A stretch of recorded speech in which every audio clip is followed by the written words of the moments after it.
What's up, YouTube? Bobbles and Ball Cards back with another video. Hope everybody's had a good week so far. Got through Wednesday. Passing by pretty quickly, which is a good thing. Guess I'll start off by saying congrats to the Dodgers.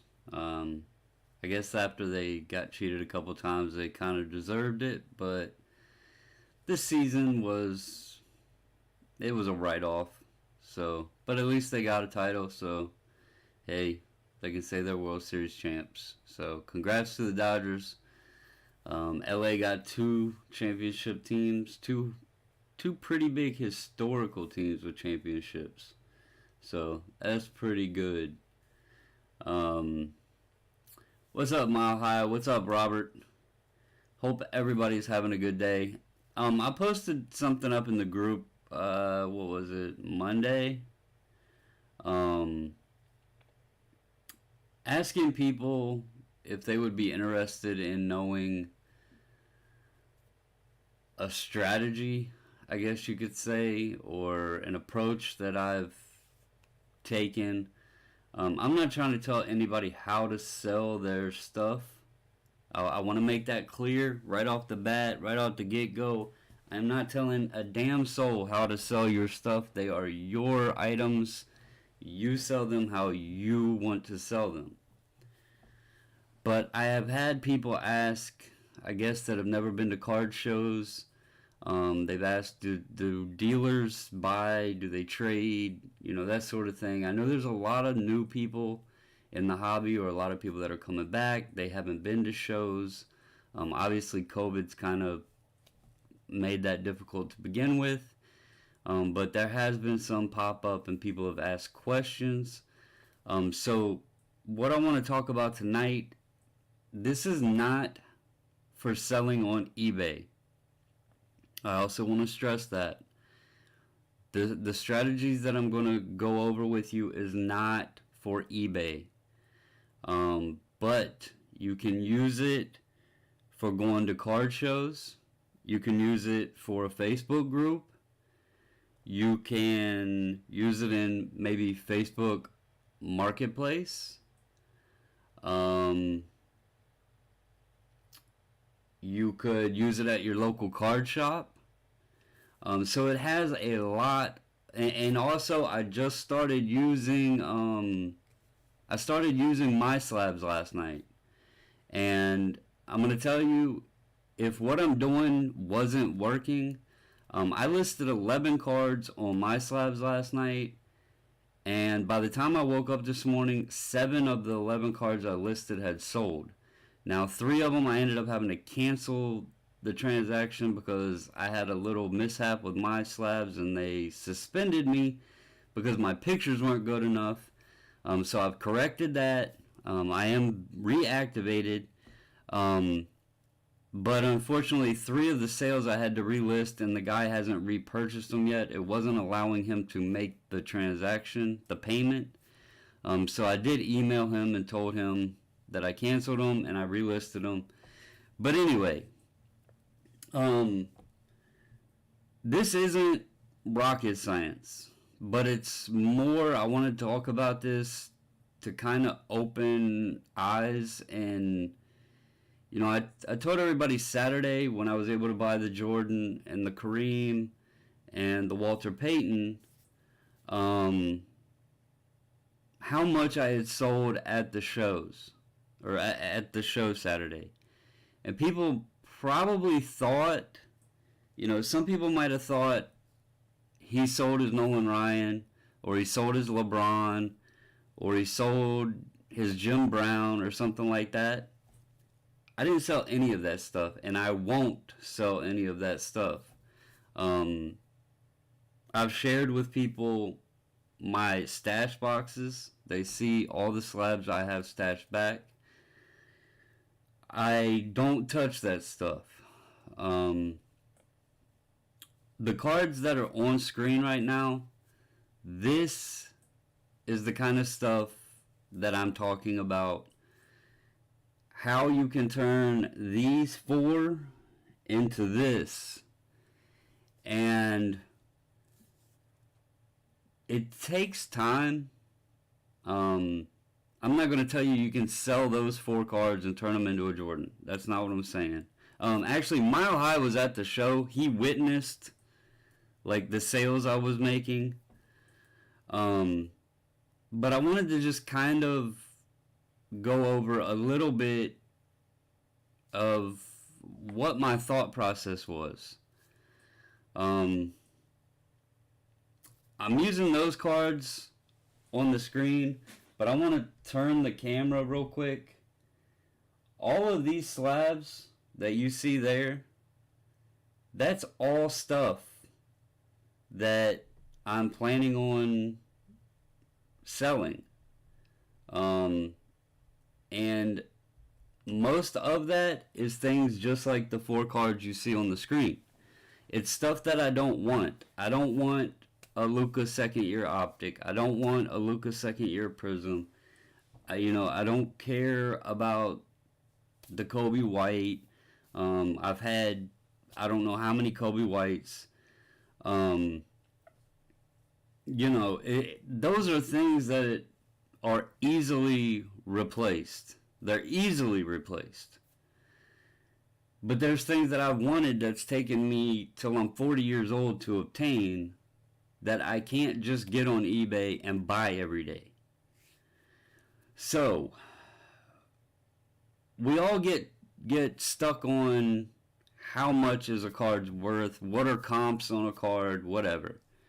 I'm going to go over here real quick, and I thought I had it already on here. Let me find it real quick. I'll pull it up. Just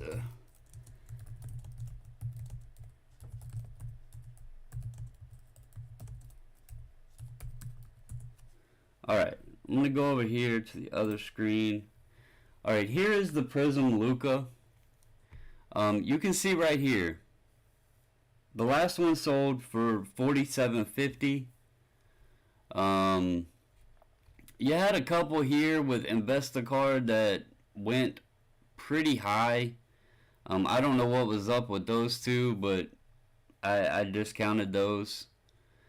Here you had a $46 sale, a $49 sale, a $42, a $50. So as you can see, this thing is selling between $40 and $50. Okay? So, what I did, and I'll even go over here and show you guys this, right here. My slabs, where's it at? History, sold. This Luka right here, you can see it. I had 5 of them. I listed it on My Slabs last night. I listed 5 of them. I put them at $60 because My Slabs, you include the shipping. However, I did not want $60 for it.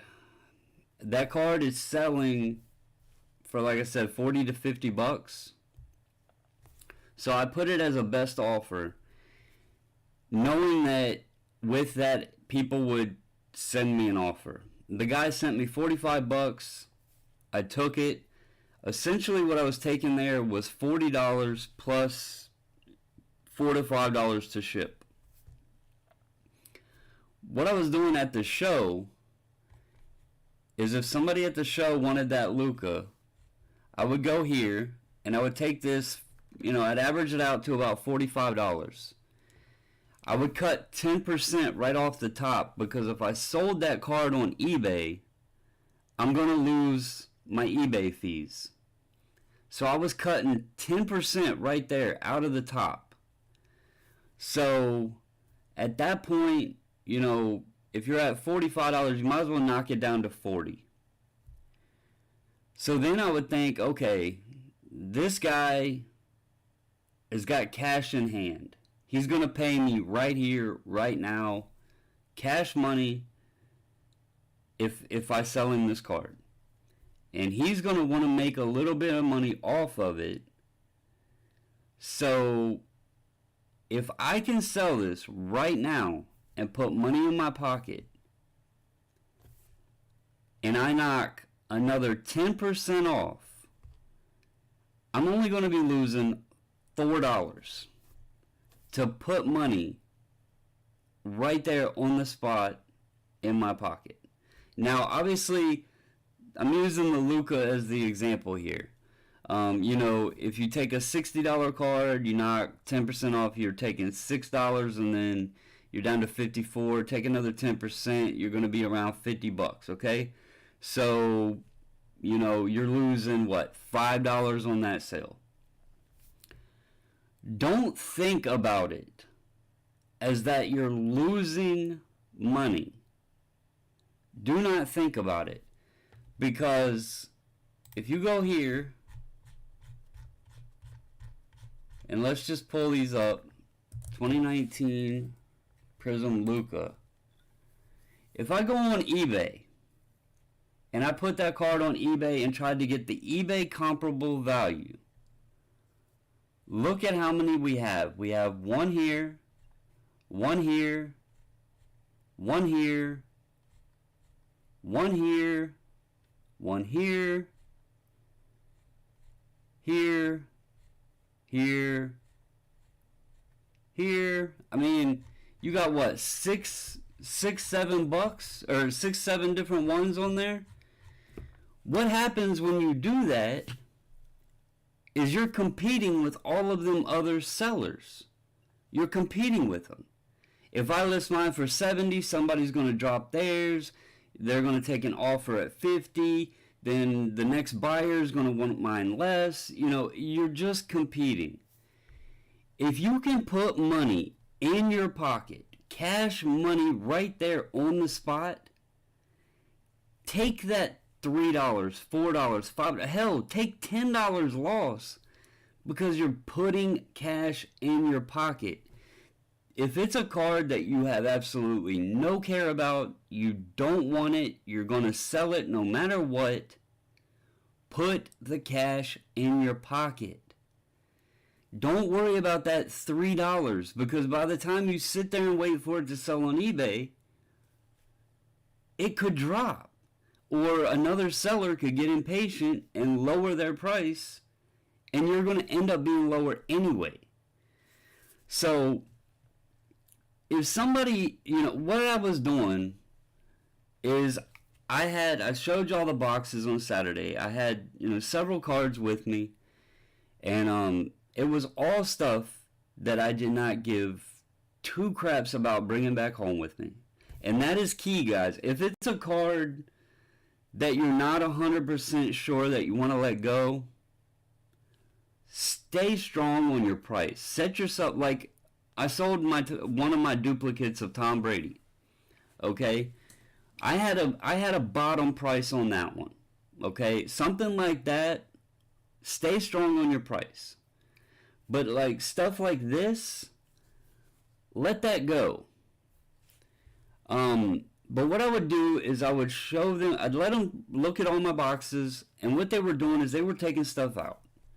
As they were taking stuff out, I'd ask them, is this your interest pile? And while they were doing that, I was pulling comps up and just calculating in my head. And I knew that I wasn't going to get eBay price on this stuff. So I would just knock a little bit down. Once they were done, they would say, okay, how much would you take? I would throw a number at them. I'm telling you guys, majority of the vendors, they would agree, no questions, without even looking the cards up. They were agreeing on my prices. And I was turning $700 deals on stuff I didn't want to bring back home. And that is how I got the Jordan. That's how I got the Kareem. That's how I bought the Walter Payton. I didn't walk in there with cash in my pocket to spend. I walked in there with cards I did not want. And I made those cards work to get what I wanted. Now, if it's a small show and it's local dealers, it's going to be a little bit more difficult. But you can work some transactions, especially if they start coming back regularly and you get to know some of the guys, you see them at the shows quite often. You'll find the ones that you can make some deals with. A large show like that, I knew some of the dealers, but the ones I sold to, I had never met in my life. And it went so easy. And like the Facebook group, if you guys say you got a Luka, I don't know, let's go back over here. Here's a hollow, okay? A Luka Doncic hollow SGC 95. You've seen that it just sold for $150. And you're like, damn, I can get $150 for that. Okay. But you don't want to pay the fees. Or you don't want to deal with a return on eBay, because that's another advantage of cash in hand, is there's no returns. You don't have to deal with the eBay brother bought the card, but he didn't mean to. Can you please return it? This case has, I don't know, a microscopic scratch on it. I don't want this case. Yeah, you hear every story in the book, and 9 times out of 10 it's because a card dropped. If you put cash in your pocket, there's no returns. It's a done deal.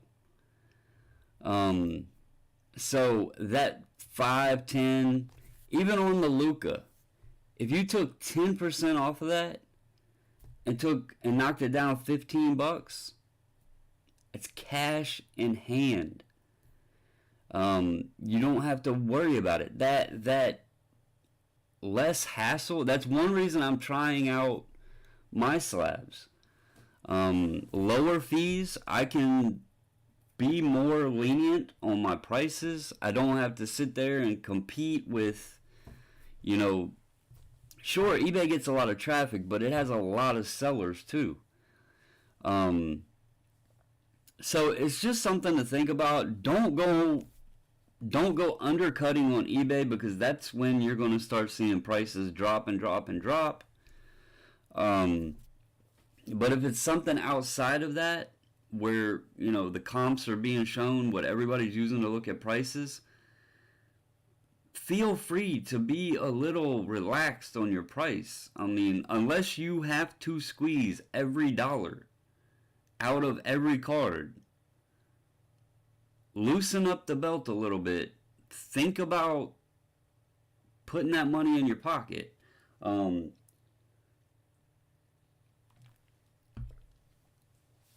If I had those 5 Lukas at the show and I took, I don't know, hell, we'll go down to $35 a piece.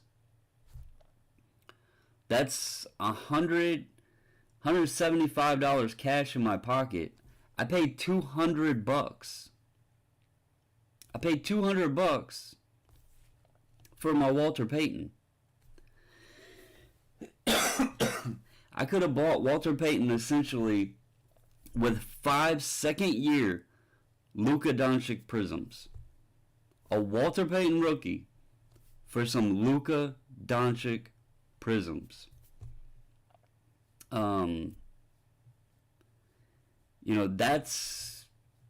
That's why I was wheeling and dealing. These stacks over here that I showed, that's all stuff that I don't want. It's stuff I sent in. The 1300 card order, when it comes back, I have 163 cards in that order. I looked at the spreadsheet. If I had to guess, there's probably at least 120 that I'm going to sell. And that's 40 some that I'm adding to my stash. And then the order after that, I have 100 in that one, and majority of that I'll be keeping. So that's kind of how I do it. Kind of split it a little bit. One order might be mainly for sale. One might be heavy on keepers. And I'll show you guys one day. I'll get on maybe on a weekend or something.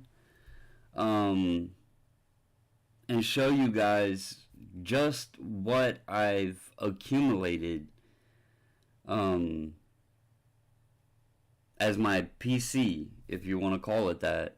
I like to call them my stash cases, because it's things I'm stashing away.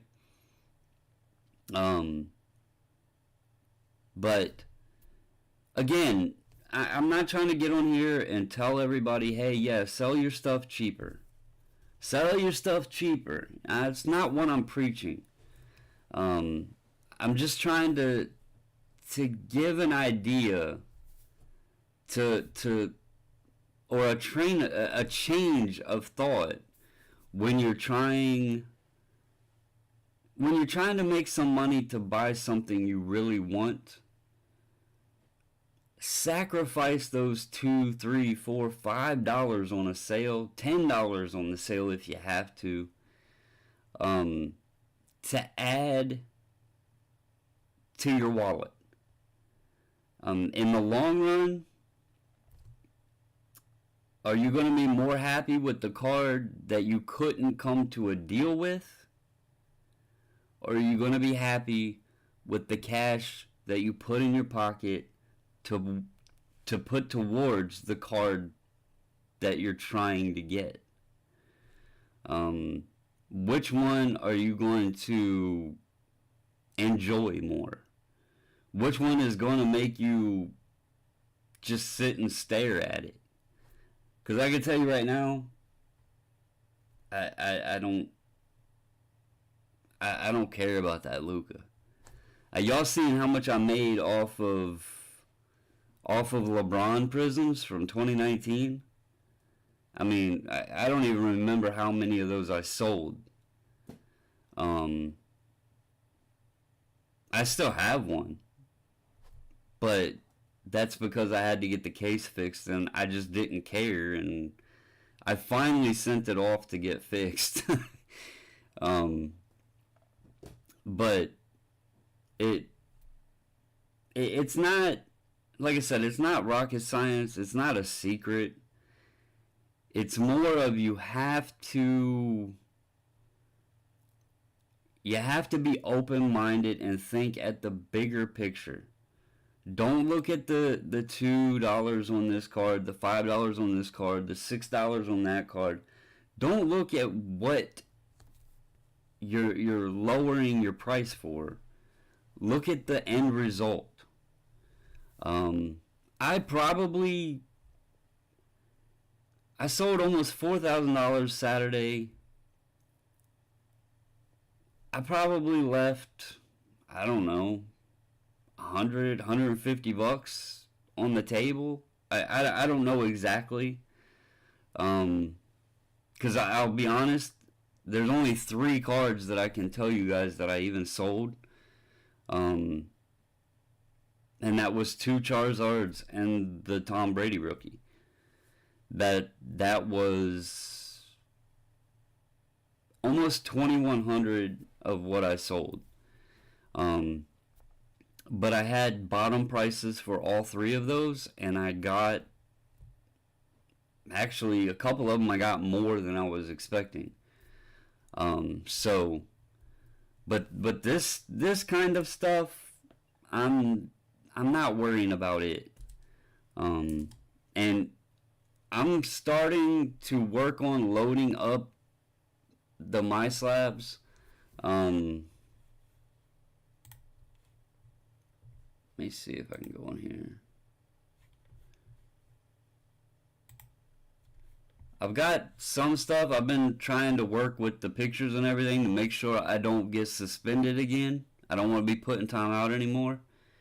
But all of these prices I have best offer enabled. This is just a list price because I'm willing to work down on it.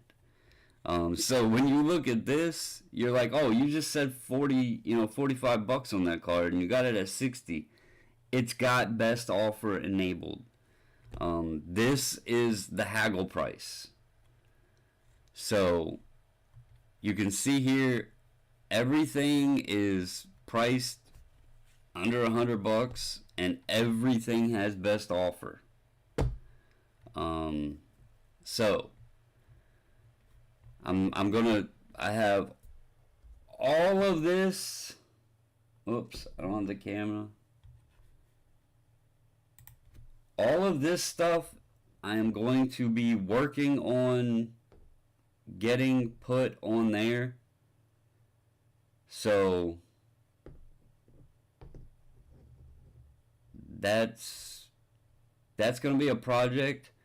I'm still going to, I've got a lot of other stuff that I'm figuring out what I'm going to do. With SGC not doing the bulk discount for the rest of the year, it's got me thinking about what I'm going to do. Mr. Jordan, it's a 1%, and then I think PayPal is 3%. So it comes out to 4% versus 13% on eBay.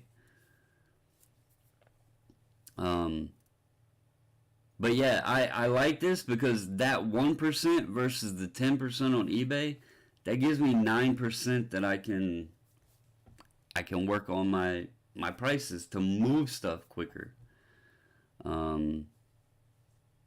So just I mean, I know people probably are gonna think, Bobbles, you're stupid. Why are you getting on here telling people to sell their cards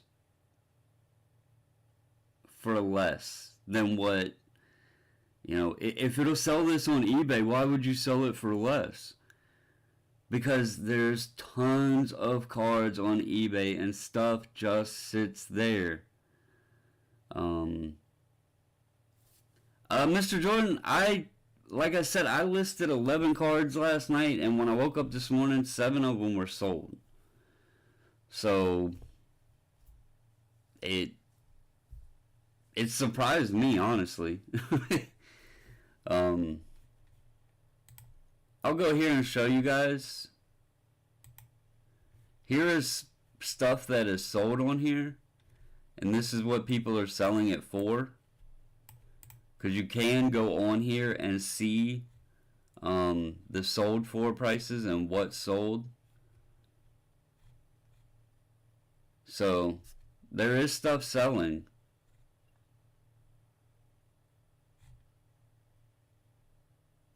You can buy wax. As you can see here, somebody bought a Mosaic Mega Box.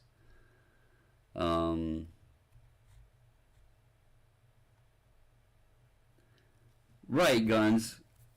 That's what I was talking about.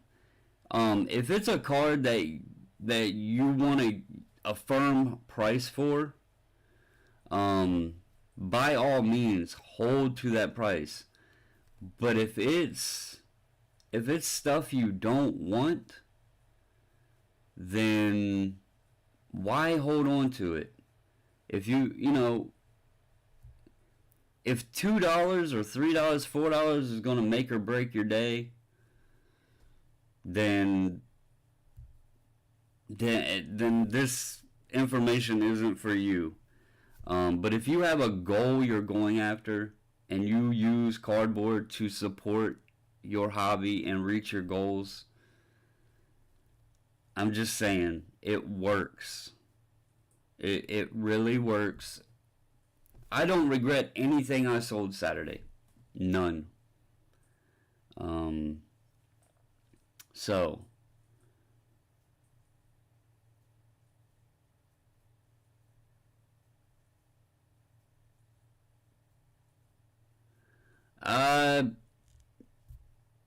that's debatable, hobbyist. I mean, I'll say honestly, sometimes I don't know why things get the grades they do.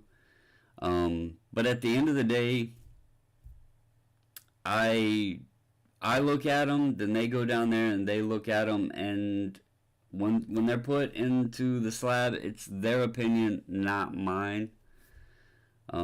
So I just because I may not agree with every grade that comes back, my opinion doesn't matter because they're the ones that puts the number on the slab. So, um, Nats, man, I don't even know, man. I don't even remember if I got a. I don't even remember if I got a drink there. I might have. I can't remember. The day went by so quick, and I was so locked in on a target that I literally couldn't tell you. To be honest with you, it went by so quick. Um,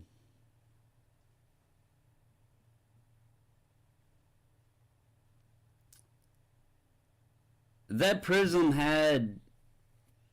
I mean, I don't know why I got the 5, but it definitely was nowhere with a 10.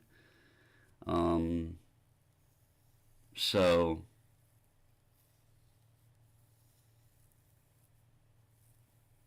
however, I seen a Luca 2018 Prism that had a similar issue as that Prism that got a 5, and PSA gave that one a 10. So, yeah, I can't explain it. But it's definitely not close to a 10.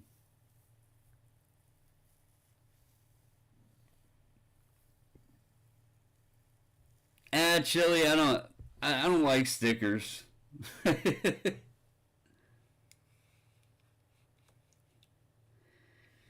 Mr. Irrelevant, I know um I don't know how much Prism that you've seen or Optic. I know you've seen Mosaic. There's a lot of quality issues with them. I I'm not gonna sit here and BS and say every card that comes out of the pack is a 10 because it's clearly not. Panini has horrible quality control. Horrible quality control. And with the amount of it that's getting sent in and the scratches that are on the back, there's, the impression issues on the front, the centering. I pulled several John Morant and hardly any of them were centered. Um, it's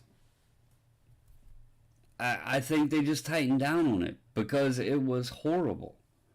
The quality's horrible.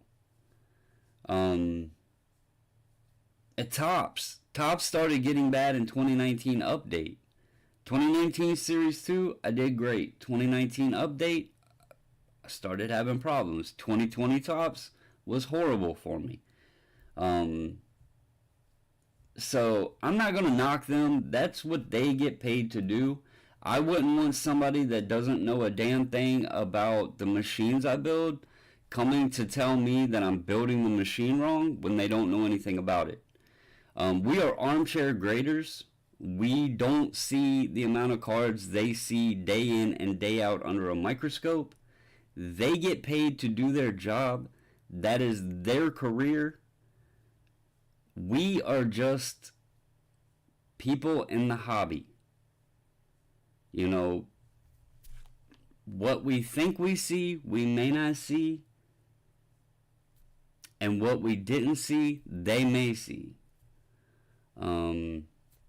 So I'm not gonna sit there and was I confused at all of the Prism and everything that came back? Yes, I was. But maybe they changed and got tighter on some things. I don't know. But at any rate, at the end of the day, whether it's a 10, a 9.5, a 9, whatever, it'll sell. So, it'll. I don't buy 10s, so why am I going to worry about getting a 10 on everything? I mean, I don't buy them. So, there's a market for everybody. Everybody can afford different things. But I'm not going to sit there and criticize them. And I've seen things with other graders as well that I'm not going to go into either because I didn't understand those either. But,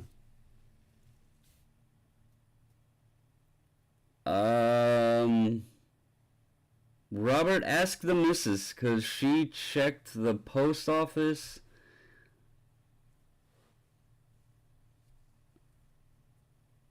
Yeah, she checked the post office later this evening than normal, so. But, does anybody have any questions?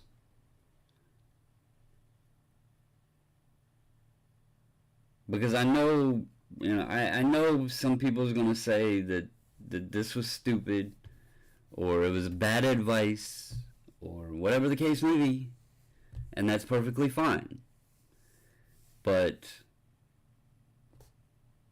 I've been using it, and it's worked. So I was just sharing what's been working for me, and that's all that's all this was about. Is just sharing some information that's been working with me. But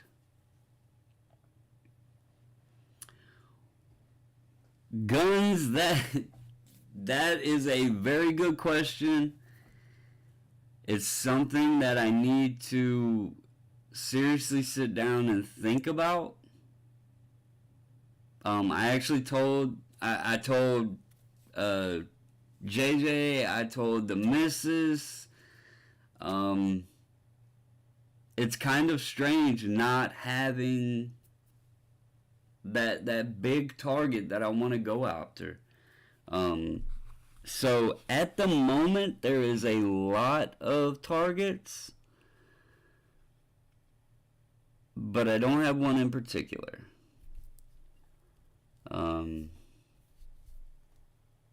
My favorite cereal, either Lucky Charms or Cinnamon Toast Crunch.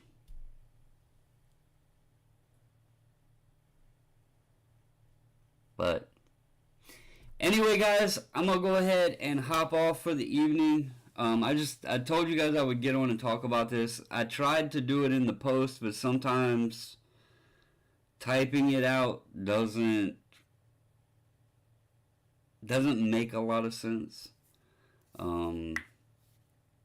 So I wanted to get on here and explain it a little bit more, show some numbers, show kind of more of what I was trying to discuss with you guys. And again, don't do this for everything. There's cards that you need to be tight on, but if it's something that you don't care about, why bring it back home with you over a couple dollars? So,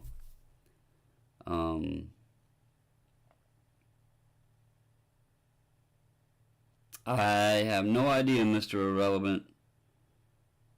There's so many of them out there. That's one of those cards that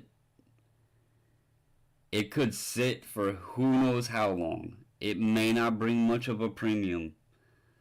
This is the hollow, so that's why I got that one graded. That's not the base. But it's just one that you'd have to look up and just see.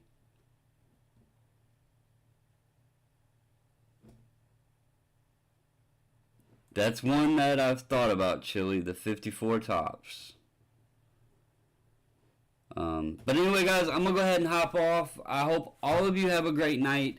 Anybody that watches this video, feel free to tell me I'm stupid, because that's your opinion, and I'm going to keep doing what works for me, because my strategies have been playing out great. But, you do you, and what works for you. I was just throwing out what's been working for me, and that's all that matters. No, it is the hollow. It's just the way the light is over there. It's the hollow. But anyway, guys, remember, stay safe, stay healthy, and until the next video, I'm out.